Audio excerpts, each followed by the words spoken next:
அப்படியே ஃப்ரீஸ் பண்ண போறார் ஸ்ட்ரென்த் எல்லாம். அல்லேலூயா. எல்லாம் சொல்லுங்க, எனக்கு பலன் குன்றாது, வயது ஆவாது, ஆரோக்கியமா நான் இருப்பேன்.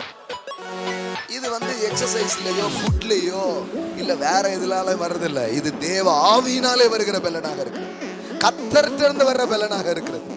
ஆமென்.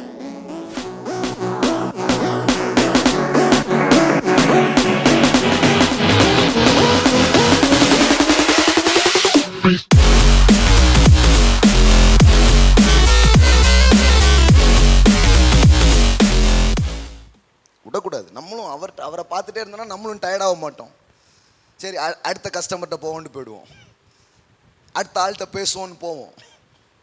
ஒரு காரியத்தை செய்து நாம் சோர்ந்து போகும்பொழுது தேவனை நாம் பார்க்கணும். ஏன்னா வேதவசனம் சொல்லுது, தேவனை குறித்து வேதவசனம் சொல்லுகிறது. ஏசாயா தீர்க்க தரிசன புத்தகம் 40வது அதிகாரம், தேவனுடைய எனர்ஜி எப்படி இருக்குது அப்படின்னு வேதவசனம் சொல்லுது பாருங்க. அதைத்தான் நமக்கு தர விரும்புகிறார். அதனால தான் அதை பற்றி வேதத்தில் எழுதியிருக்கு. ஏதோ கர்த்தர் வல்லவர், கர்த்தர் ரொம்ப திறமசாலி அப்படிங்கிறதுக்காக மட்டும் இல்லை. ஏசாயா 40 பாருங்க, ஏசாயா 40:28.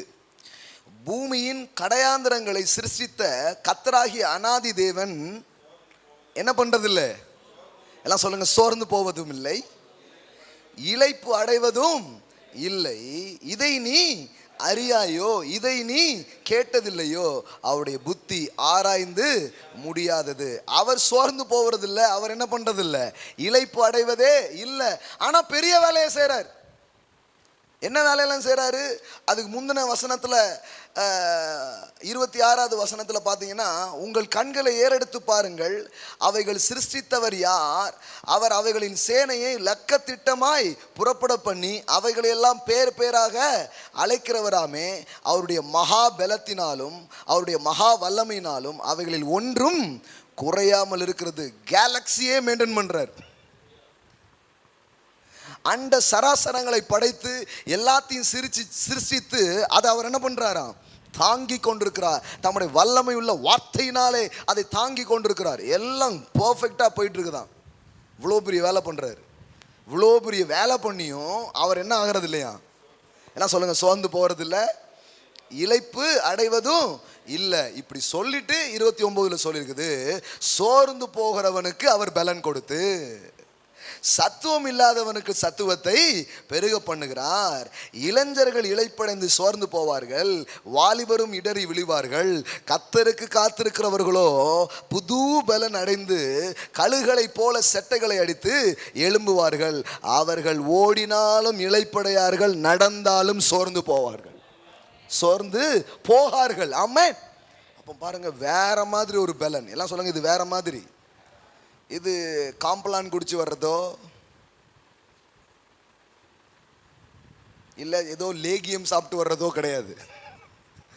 இது கர்த்தர்ட்ட இருந்து வர்ற பலன், அவருடைய பிரசன்னத்திலிருந்து வருகிற பலன், அவருடைய வார்த்தையை கேட்கறதுனாலே வருகிற பலன். இது கர்த்தருடைய பலன். அதனால தான் பாருங்க, கடவுள் உங்களை அழைக்கிறது மட்டும் இல்லை, உங்களை அழைக்கிற கடவுள் களைப்பே இல்லாமல் காரியம் செய்வதற்கு உங்களுக்கு பலனை கொடுக்கிறவராக அவர் இருக்கிறார். ஊழியம் அது இதுன்னு செய்கிறீங்க, என்னெல்லாமோ பண்ணிகிட்டே இருக்கிறீங்களே. சண்டே மட்டுமே 3 பிரசங்கம், செவ்வாய்க்கிழமை ஒரு பிரசங்கம், சனிக்கிழமை பிரசங்கம், இடையில கான்ஃபரன்ஸ், எல்லாம் ஒவ்வொரு இடத்துல ஒவ்வொரு டாபிக், வேற வேற ஜனம், வேற வேற இது வேற இதெல்லாம் பேசணும். களைப்பு வராதா? இது வராதா? ஒருவேளை வாலிப வயசுங்கிறதுனால அப்படி செய்றீங்களா அப்படிங்கிறாங்க. இல்லை, அதனால தான் அங்கே போட்டிருக்குது, வாலிபரும் இடறி விழுவார்கள். பதிவு பண்ணியிருக்கு பாருங்க. இது வயதினால் வருகிற பலன் அல்ல, இது வார்த்தையினால் வருகிற பலன், தேவனுடைய பிரசன்னத்திலிருந்து வருகிற பலன். இன்னும் ஒரு 30 வருஷம் 40 வருஷம் கழிச்சு இருந்தாலும் இதே பலனோடு இருப்போம், இதே பலனோடு ஊழியம் செய்வோம். ஒரு நாளும் குன்றாது, ஒரு நாளும் குறையாது. ஏனென்றால் வயதின் பலன் தான் குறுகும் குன்றும், ஆனால் கர்த்தரிடத்திலிருந்து வருகிற பலன் குன்றாது, குறுகாது. சில சொல்லுவாங்க, அது வாலிப துடுக்கு, வாலிப மிடுக்கு, அதெல்லாம் முடிஞ்சிருது. ஆனால் அவர் ஒரு பலனை தராரு, அது முடியவே முடியாது. அதனால தான் 80 வயசு தாத்தா கம்பு ஏதாவது இருக்கா அப்படி கேட்கல, மலை நாட்டை எனக்கு தாருங்கள் அப்படின்னா. பாறை மாதிரி இருக்கிற இடத்த எனக்கு கொடுத்துருங்க, நான் திருத்திடுறேங்கிறாரு. எத்தனை வயசு? 80 வயசு. அவர் சொல்றாரு, மோசே என்னை அனுப்புகிற நாளில், அப்போ வயசு எத்தனை? 40. அப்ப இருந்த அதே பலன் இப்பவும் இருக்குங்கிறார். 40 வயசுல எந்த பலன் இருந்ததோ அதே பலன் எப்பவும் இருக்கு, இப்பவும் இருக்குங்கிறார். அப்பனா என்ன பண்ணாரு கடவுள்? அப்படியே ஃப்ரீஸ் பண்ணிடுறாரு. சிலரெல்லாம் அப்படியே ஃப்ரீஸ் பண்ண போறார் ஸ்ட்ரென்த் எல்லாம். அல்லேலூயா. எல்லாம் சொல்லுங்க, எனக்கு பலன் குன்றாது, வயது ஆவாது, ஆரோக்கியமா நான் இருப்பேன். இது எக்ஸசைஸ்லையோ ஃபுட்லையோ இல்லை வேற எதுனால வர்றதில்லை. இது தேவ ஆவியினாலே வருகிற பலனாக இருக்கிறது, கர்த்தரிடமிருந்து வர்ற பலனாக இருக்கிறது. ஆமென். அதெல்லாம் நிறைய பேர் ட்ரை பண்ணுறாங்க, அது செய்யலாம். அது சரீர முயற்சி அற்ப பிரயோஜனம் உள்ளது. ஆனால் அற்ப அப்படின்றாதீங்க, சில கையை காட்டும் போதே ஒரு மாதிரி இருக்கு. அற்ப பிரயோஜனம் அப்படின்றதாங்க. அற்பம்னா ஆங்கிலத்தில் வருது, the physical exercise, it is little profit அப்படின்னு வருது. எல்லாம் சொல்லுங்க, little profit. அதுதான் அற்ப பிரயோஜனம்னே நம்ம என்ன பண்ணிடுறது, அற்பம் அப்படின்றது. எக்ஸசைஸ் பண்ணால் எக்ஸசைஸ் பண்ணுங்க, ஃபுட்டு ஹேபிட் ஃபாலோ பண்ணால் பண்ணுங்க, ஒன்றும் தப்பு கிடையாது. ஆனால் அதில் என்ன இருக்குது?